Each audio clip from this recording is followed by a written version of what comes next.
নমস্কার বন্ধুরা, আমি সুরজিৎ চলে এসেছি আবার একটা নতুন ভিডিও নিয়ে। আজকে যে বিষয়টা আমি আপনাদের সাথে আলোচনা করব সেটি হলো লাভবার্ডের ব্রিডিং করানোর জন্য কোন সমস্ত বিষয়গুলি আমাদের লক্ষ্য রাখা উচিত, মানে সচেতন থাকা উচিত আমাদের। তা না হলে পরে আমরা মনে করুন লাভবার্ডকে শুধু খাইয়েই যাব, কিন্তু তা থেকে ভালো ব্রিড পাবো না। আমাদের যে ধৈর্যের পরীক্ষা সেটা না নষ্ট হয়ে যাবে। যে এতদিন ধরে পাখিটাকে পালন করলাম কিন্তু কোনো ডিম বাচ্চা পাচ্ছি না, তার যে ধৈর্য হারা হয়ে যাবো নাহলে আমরা।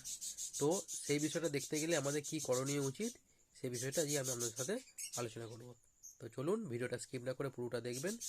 যদি ভালো লাগে অবশ্যই লাইক শেয়ার সাবস্ক্রাইব করবেন, পাশে থাকবেন, দেখতে থাকবেন SM পেটস ওয়ার্ল্ড। চলুন শুরু করা যাক।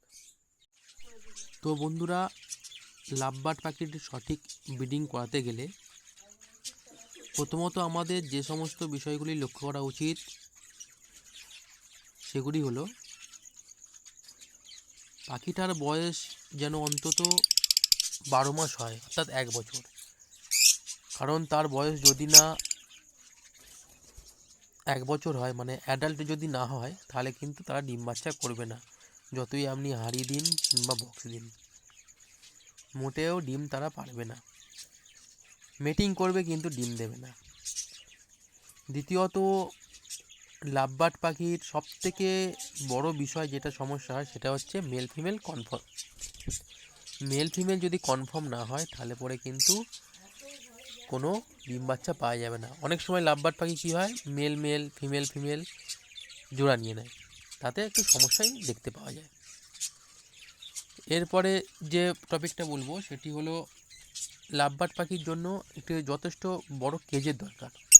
মানে যথেষ্ট বড় কেজ বলতে গেলে আমি এটা বোঝাতে চাইছি, তারা যাতে ফ্লাইংটা ভালো করে করতে পারে। যদি তারা মনে করুন সারা বছর হইলো এই ব্রিডিংয়ের টাইমে ছোটো কেজ ঠিক আছে হয়ে যাবে, কিন্তু তার আগে অন্তত একটি বড় কেজের দরকার, যেখানে ফ্লাইংটা করতে হবে। করলে করেই হবে, পাখির মধ্যে চর্বি আসবে না। চর্বি না আসলে পরে খুব সহজেই তারা ব্রিডিং করবে। তো বন্ধুরা, এই 3টে টপিক হলো। এছাড়া রয়েছে সঠিক নেস্টিং মেটেরিয়াল। পাখি যদি অ্যাডাল্ট হয় তো এবং মিটিং করে, মেল ফিমেল কনফার্ম থাকে, তো তাদের হাঁড়ি কিংবা বক্স যদি যান, তাদের নেস্টিং মেটেরিয়াল ঠিক ওদের যতটা প্রয়োজন ততটা দিতে হবে, এবং সুন্দর বিট তারপরেই পাওয়া যাবে। কিছু নেস্টিং মেটেরিয়াল রাখুন খাঁচার মধ্যে, এমনি ফেলে ওরা নিজেরাই নেস্টিং করে নেবে। আর একটা বন্ধুরা বিশেষ বিষয় সেটি হলো ন্যাচারাল জিনিস সাপ্লিমেন্ট ওদেরকে দিন, দেখবেন পাখি অনেকটাই ভালো থাকবেন। মোটামুটি এইগুলো যদি আপনারা ঠিকঠাকভাবে করে পাখিকে ব্রিডে বসাতে পারেন তো পাখির কাছে অবশ্যই রেজাল্ট পাবেন। সবথেকে বড় বিষয় পাখি মেল ফিমেল কনফার্মেশন, কারণ মেল ফিমেল সহজে বোঝা যায় না লাভবার্ডের ক্ষেত্রে। মেল মেল ফিমেল ফিমেল অনেক সময় পেয়ারিং নিয়ে নেয়। তো বন্ধুরা,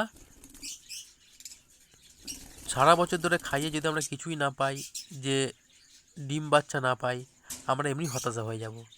তাই লাভবার্ড প্রজননের ক্ষেত্রে আগে আমরা অবশ্যই মেল ফিমেল কনফার্মেশন করে নেব, তারপরেই কিন্তু আমরা ব্রিডিং বক্স কিংবা হাঁড়ি দেব। তো বন্ধুরা, যদি ভিডিও ভালো লাগে অবশ্যই লাইক শেয়ার সাবস্ক্রাইব করবেন, পাশে থাকবেন, দেখতে থাকবেন SM পেটস ওয়ার্ল্ড। তো এখানে কিছু পেয়ার আমি ভিডিওর মধ্যে আপনাদেরকে দেখাচ্ছি, দেখুন পেয়ারগুলো দেখুন, ঠিক আছে। এই পেয়ারটা দেখুন একটা এগলে করেছে। আমি এইটাই বলতে চাইছি যে প্রপার এজ না হলে আর মেল ফিমেল কনফার্ম না থাকলে কিন্তু খুব সহজে ব্রিডিং হয় না। চলুন ভিডিওটা বেশি বড় করব না, ভিডিওটাকে এখানেই শেষ করা যাক। তো আবার দেখা হবে একটি নতুন ভিডিওতে, ততক্ষণে বাই বাই ফ্রেন্ডস।